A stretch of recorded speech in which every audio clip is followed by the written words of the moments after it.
Hi guys, magre-remove tayo ng ng isang master bedroom. Papalitan natin ng double twin bed kung tawagin. Kasi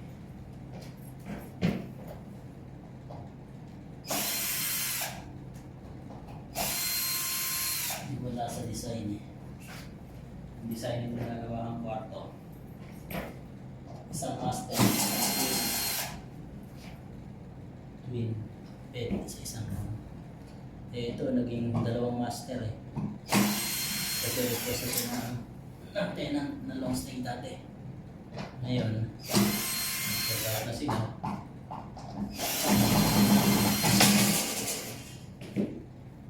Tingnan natin yung dati.